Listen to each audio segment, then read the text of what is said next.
before, I have a very interesting video to show you. You might have seen, might not have seen, but I think the video is very good. It can sum up everything I want to say today. One of the reasons why our church fail at evangelism many times is we are grouped in this thing called, I like to term it as Adventist donuts. Okay, what are donuts? Sugar. Donuts are sweet, right? They are round, they are enclosed, and then what? Some are holy, right? Oh, okay, see what I did there? Okay, some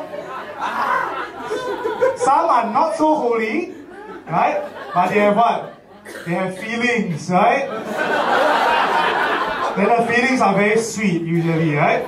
So Adventists like to be in Adventist donuts, right? So we group together. Some groups are very holy, so we come together. Or it's a sweet, holy group. Some groups are not so holy, but it's still sweet, you see. So we like to group. So when people want to come inside, they can't come inside because we are donut. So today we have to learn how to eat up the donuts and try to do something different. We talk about evangelism many times as something that is quite hard. But actually, evangelism is something that's simple but not simplistic. Let us take a time to watch this video. This video is called The Parable of the Fishless Fisherman Fellowship. The Parable of the Fishless Fisherman Fellowship. Wow, okay, that's hard to read. Okay, let's watch the video.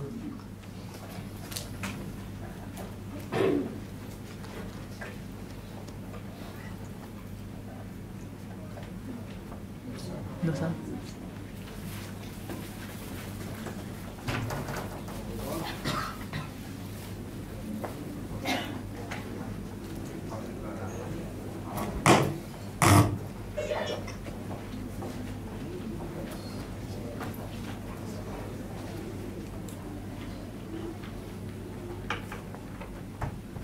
Okay, please wait for a while.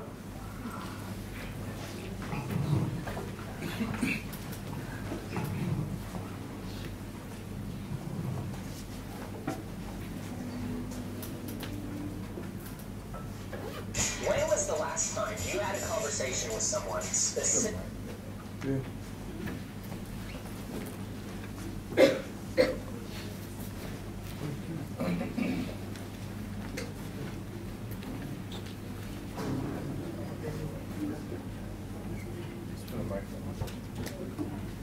Okay, let's do this.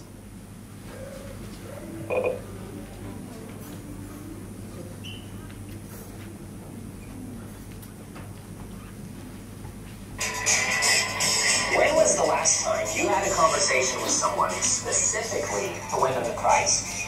As Christians, we need to get into the habit of preaching the gospel to those around us.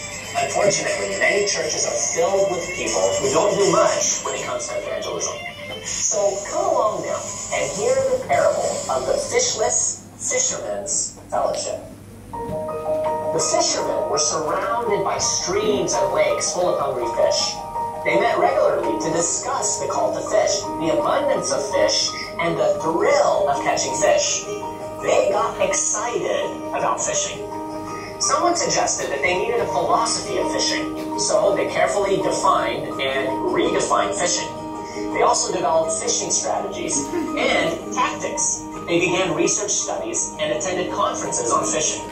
Some traveled to faraway places to study different kinds of fish with different habits. A few even got doctorates in fishology. But no one had yet gone fishing.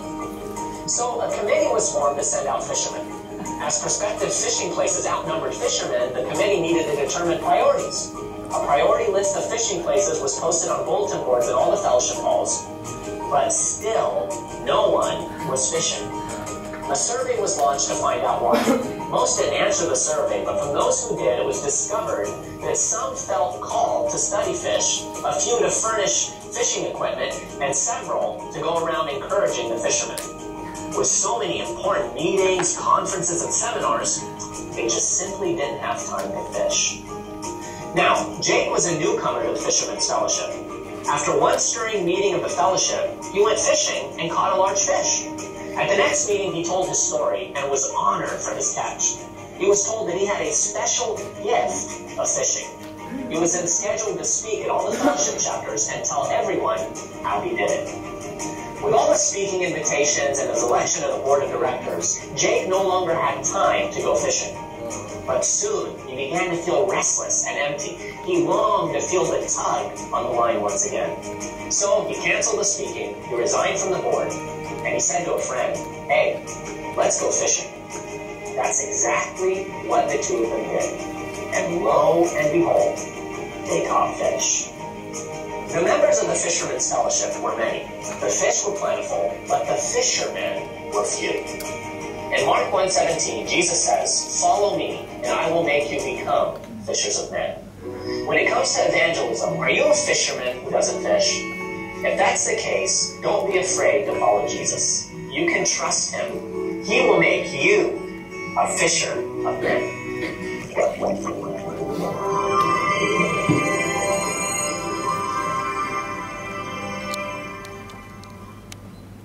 Okay, how was that video? Good? Does it sound like our church sometimes? Right? So, hey, okay. So this is a sad truth, but evangelism is actually a lifestyle. In church, we are programmed to do evangelism as a program, as an activity. So, oh, we are doing evangelism today, this Sabbath. We are doing evangelism. But actually, it doesn't work that way. We know how to run programs, we know how to help out, be MCs, be speakers, be PA, be PowerPoint, be ushers, help out in different areas. But sometimes in our lives, we can't seem to live out evangelism. There are some things that we know how to share, and sometimes it is just the same way. When we eat some good food, when there's a restaurant that is very good, we go around saying, hey, wow, this chicken rice is very nice. This whatever rice is very good. This restaurant has very good burgers. And we like to share that, right? But when we come to God, when we come to church, when we come to Jesus, we feel like, oh, I don't think I know a lot to bring someone to our church. I don't think I can handle this thing. But when you introduce someone to food, do you go and introduce all the ingredients? Wow, this restaurant, the burger is from France, the meat is from Australia, this is the lettuce is from Germany. Does Germany have lettuce? I don't know.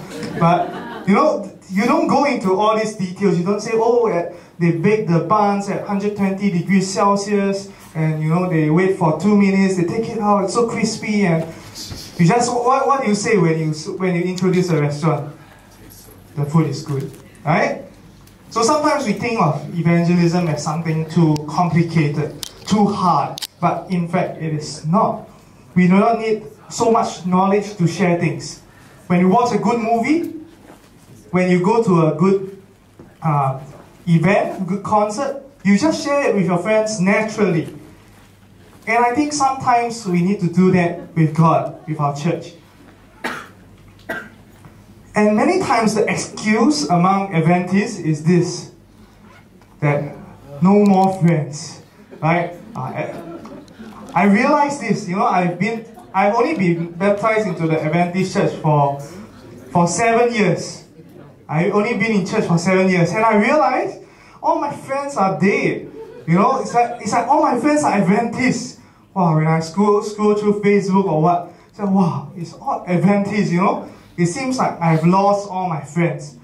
And I think this is a danger. This is a great danger that we have to realize. This shouldn't be the excuse. We should learn how to find friends, make friends. We should go into different hobbies, different social gatherings where we can meet friends so that we can fulfill our mission. And this links to this. We are called in Matthew chapter 5 verse 13 to be the salt of the world, to be the light of the world. Let me ask you, what's the purpose of the salt shaker? Is it to sprinkle salt, or for you to squeeze the salt back into the little holes? You get what I'm saying?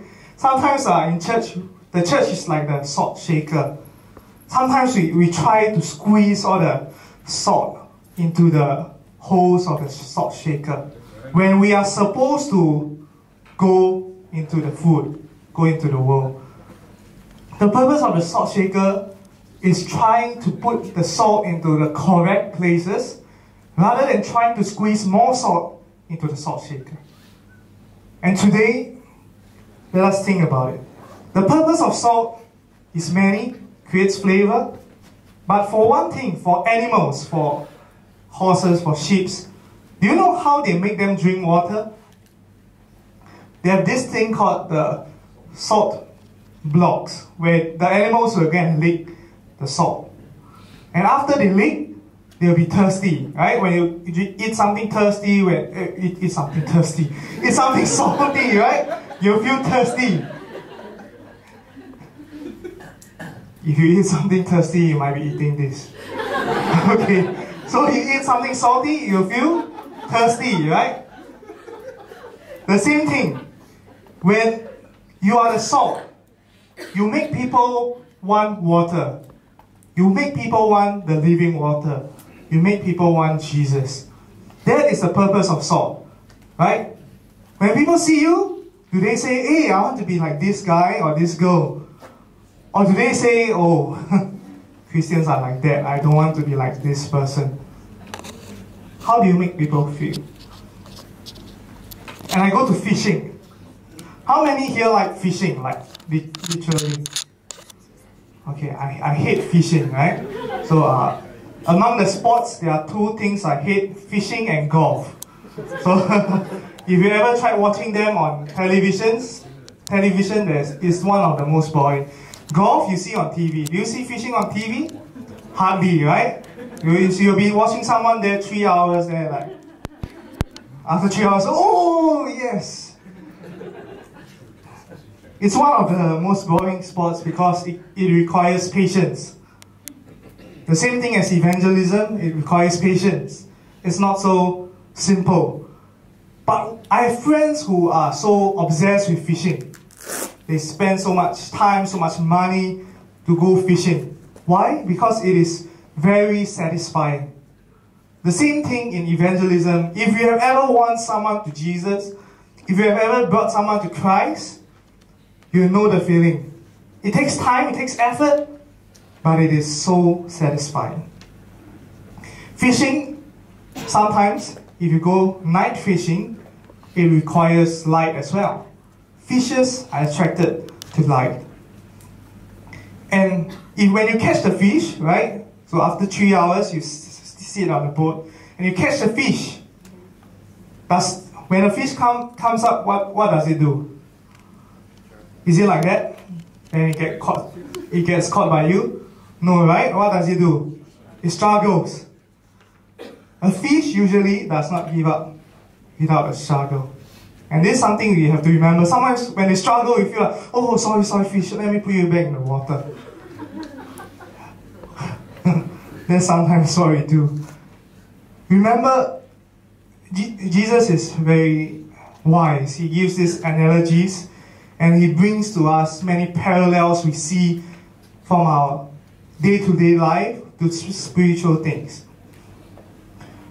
When we fish, we become like the bridge. When we do evangelism, we become the bridge from the person to Jesus. And we hear that many times in sermons. We have to be the bridge of other people. But do you know what is the purpose of the bridge? What does the bridge go through? It gets stepped on, right? You're like, oh, sorry, bridge, I stepped on you. Let me try to go by the fence or swim over when there's a bridge. A bridge gets stepped on. Some people jump on the bridge. Some people trample across the bridge. And this is something we have to remember. Sometimes as a bridge, it's not so comfortable. Sometimes as a bridge for others to Jesus, we have to endure some things. We have to go through some things. But the end result is always satisfying. 1 Corinthians chapter 3 verse 6 says, I planted, Apollos watered, but God gave the growth.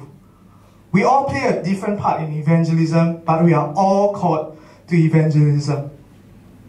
And so you'll say, where should I start? How do I start? Let me give you a simple answer. Where's the simple answer? Here. Where to start? Pray. Have you ever prayed for God to send someone to your life so that you can witness to them? Have you ever prayed for God to send a Bible study student? How many of you have done that? Okay. How was the experience? To me, I found it was very scary. Right? After you pray, sometimes God, on that day itself, sends someone to you and says, hey, I think I want Bible study. Can I have Bible study? Or somehow some divine appointments come up and you meet people who are interested to know about spiritual stuff. Prayer is very scary. Prayer is very effective. When you ask for it, God sends. And maybe we have to pray more. We have to learn more. We have to be ready for God to bring people into our lives. I'd like to share a story about prayer. There was once a king. I like to share this story a lot. Some of you might have heard it. There was once a king. It was his birthday. It was the King 50, not SG 50.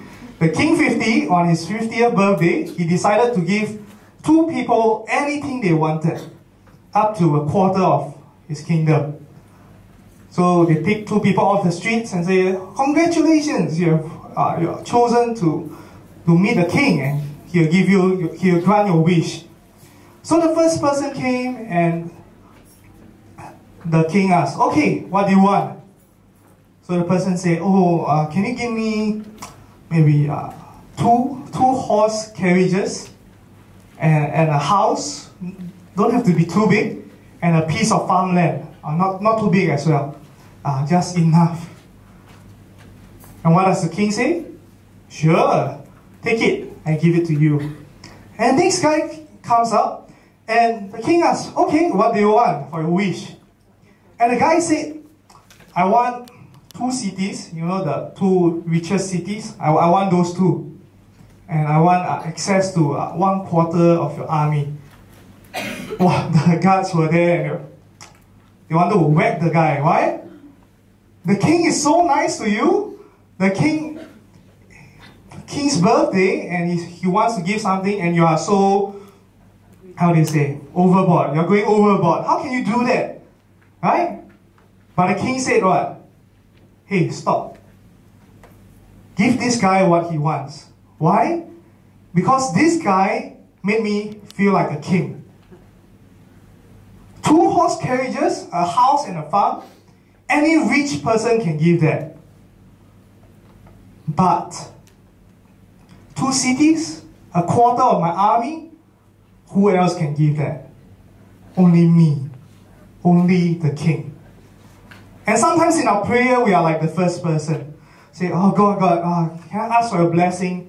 You don't have to bless me too much. Just give us 1 soul, one baptism in our youth group this year. Just bring us 2 souls this year. And sometimes we don't dare to ask too much. But God says, you ask of me, and I'll give to you.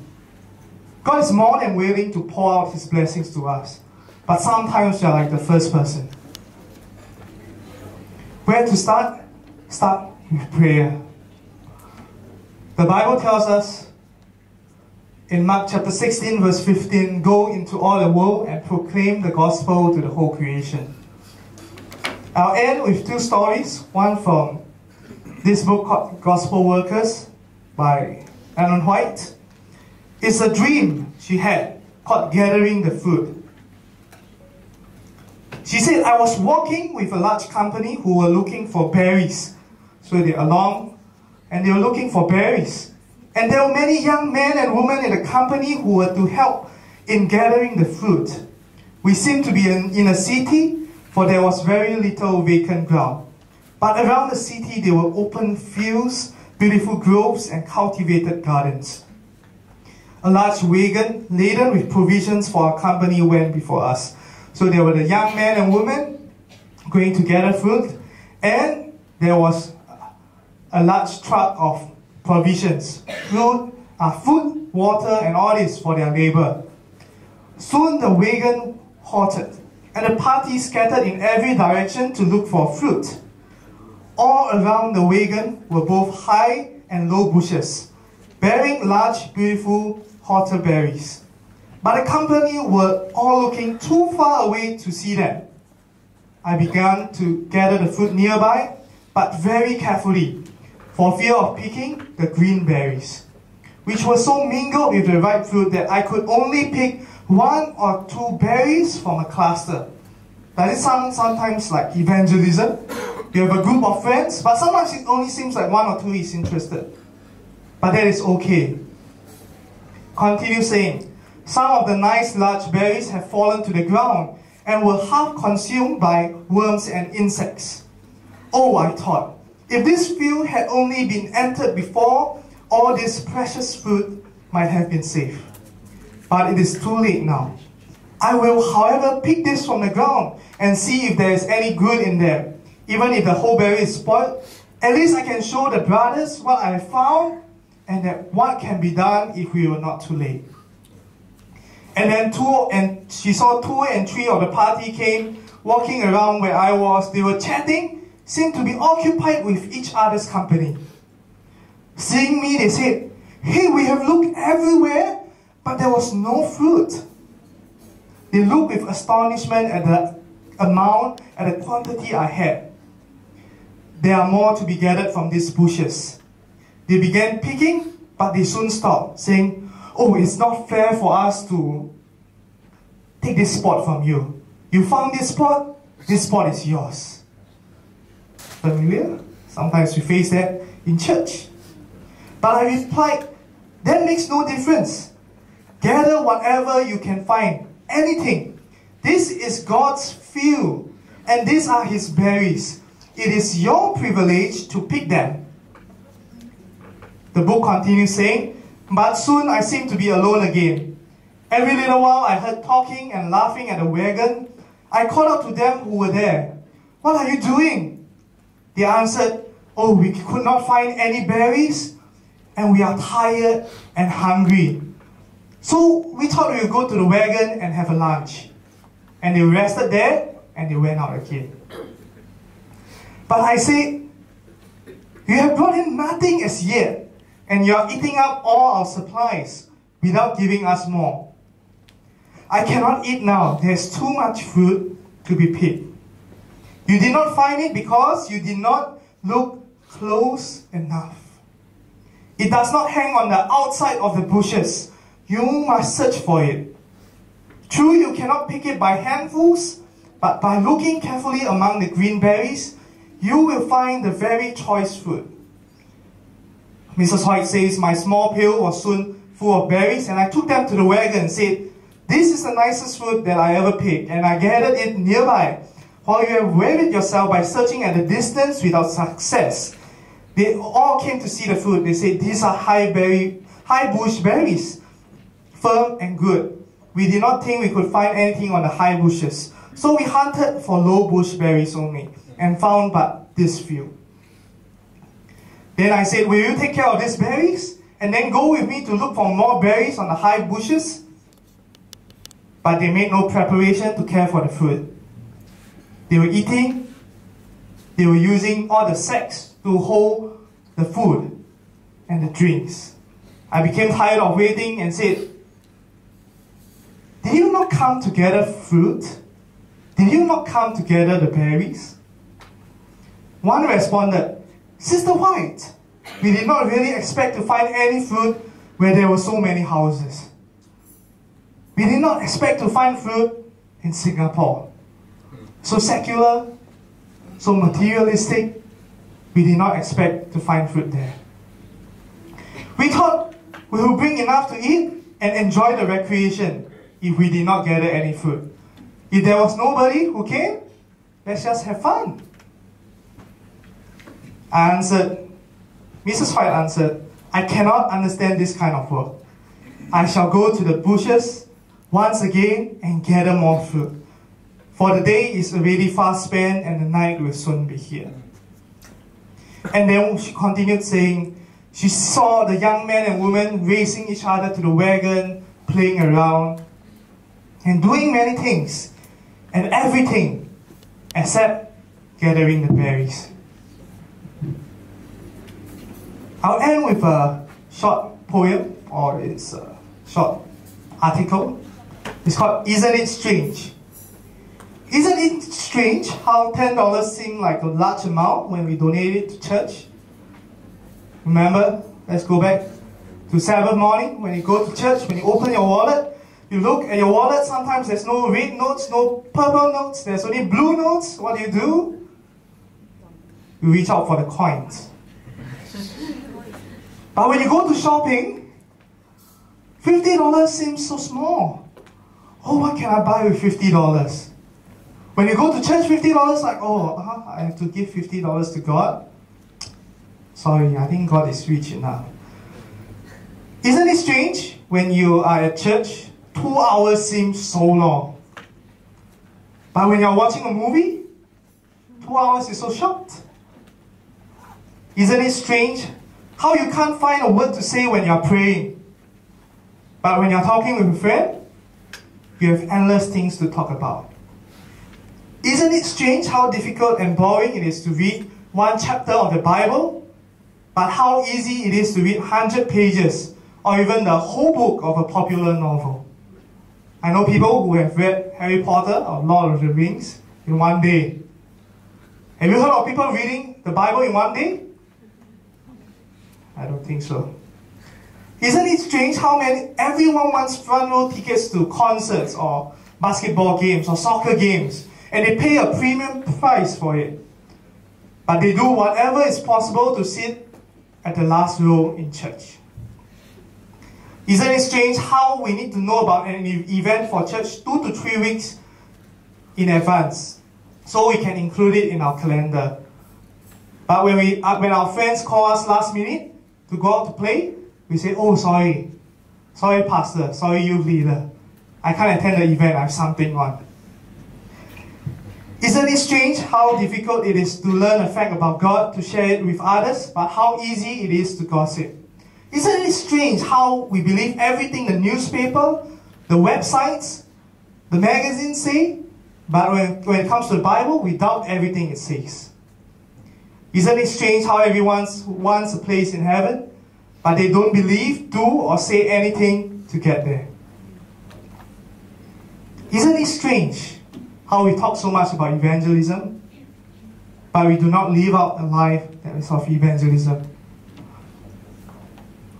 The Bible tells us in Matthew chapter 9, verse 37 to 38, the harvest is plentiful, but the workers are few. Therefore beseech the Lord of the harvest to send out workers into his harvest. Today the message I want to share is simple.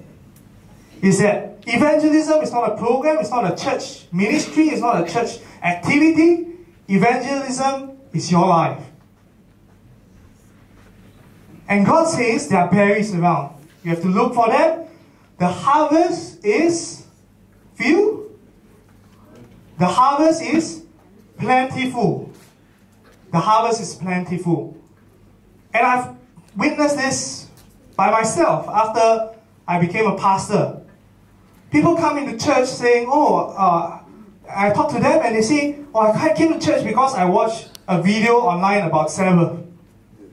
And last year, two people walked into Jurong Chinese Church because they watched a video online about Sabbath. How rare is that?